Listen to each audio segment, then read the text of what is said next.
ustedes saben que esos componentes celulares le dan a la sangre cierta viscosidad, porque la sangre es un líquido viscoso. Justamente es un líquido lleno de agua, así como también de contenidos celulares. ¿Cuáles son esas células los cuales estarían, que conformarían el flujo sanguíneo? Sí, ya mencionamos, están compuestos por células, principalmente los eritrocitos, también células inflamatorias.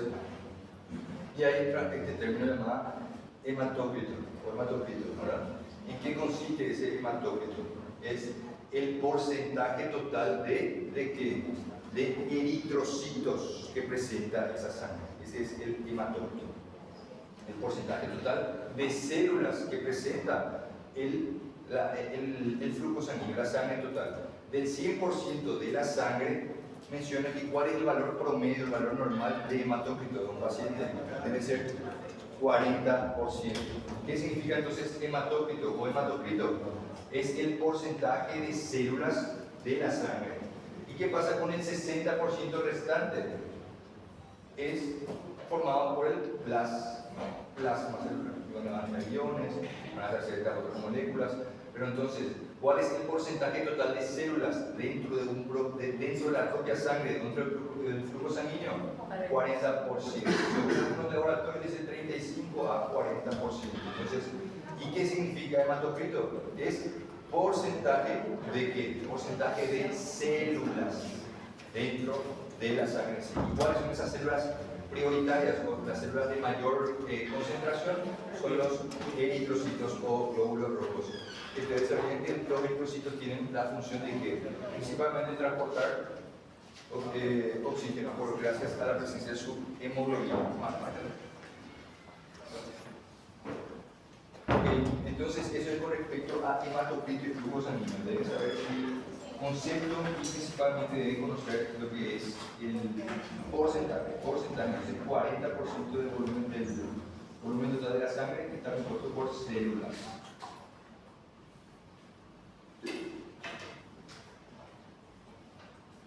Acá. ¿Es el nombre?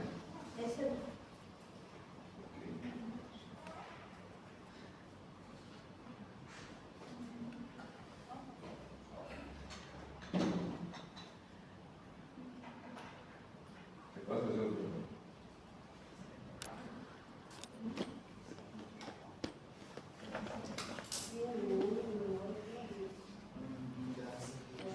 Aquí hay un término llamado presión arterial. Tenemos dos componentes. La primera que era la presión sistólica y la segunda que es la presión diastólica. Y en este caso, ¿qué es la presión arterial media? Es justamente una media entre ambas presiones. ¿Y cómo se halla?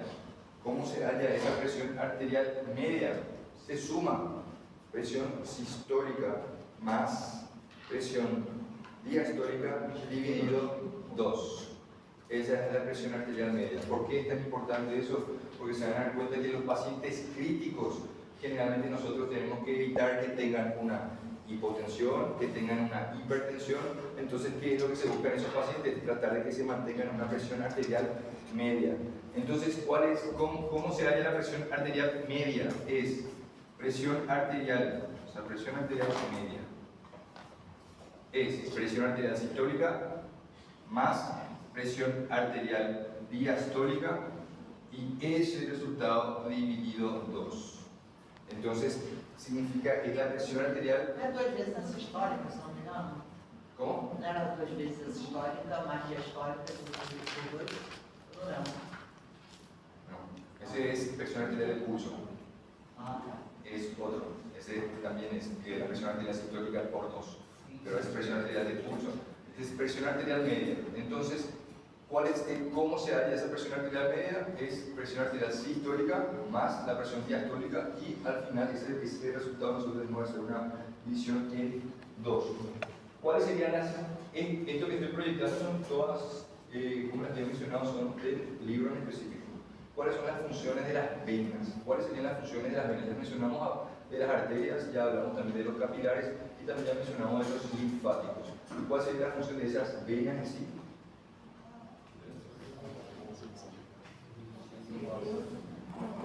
¿Cuál es la función de las venas? Que son transportados desde Estados Unidos.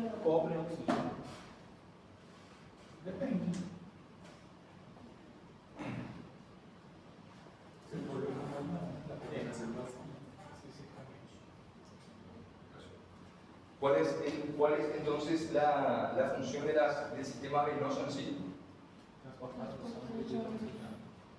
¿Qué? Retorno de la sangre directamente.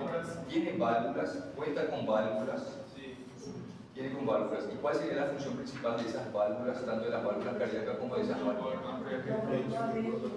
Mantener un flujo unidireccional evitando el retorno venoso en específico, ¿verdad? Y para eso nosotros tenemos una presión venosa central.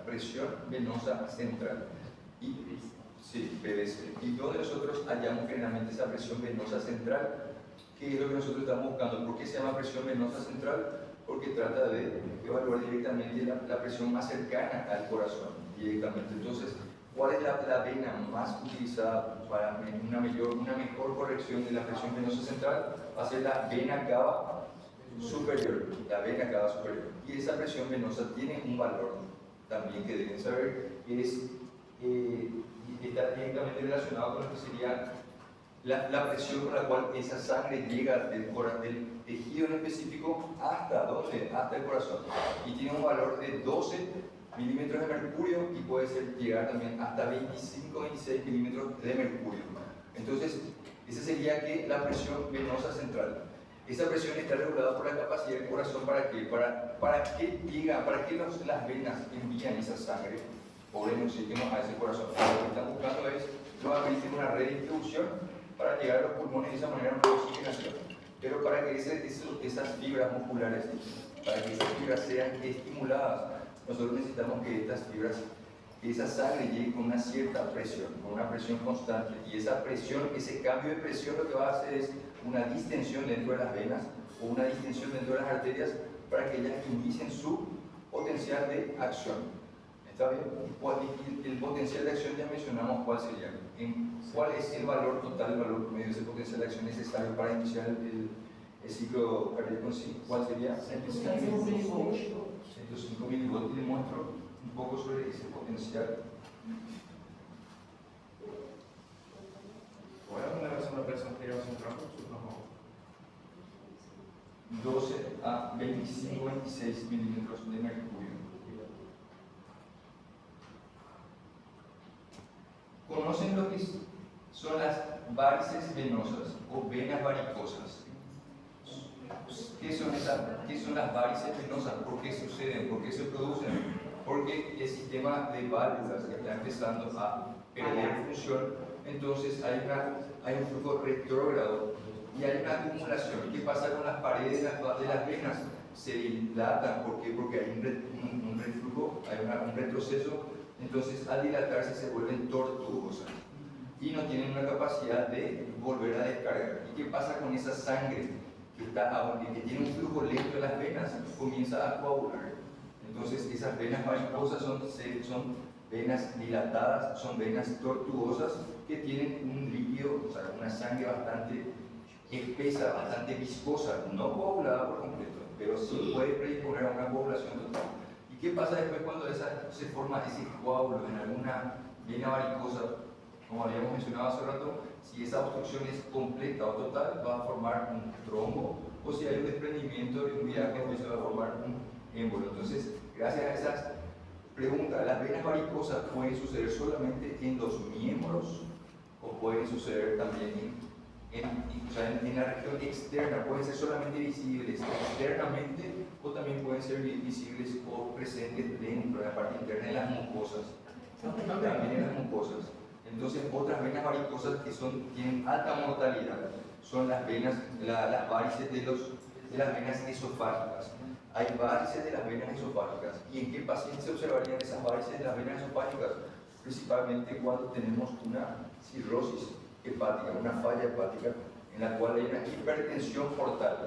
Hay una hipertensión del sistema portal, con lo cual ese aumento de la presión hace de que la presión aumente. ¿Y qué pasa con esas venas varicosas? Se comienzan a dilatar. ¿Y dónde se encuentran las venas esofágicas?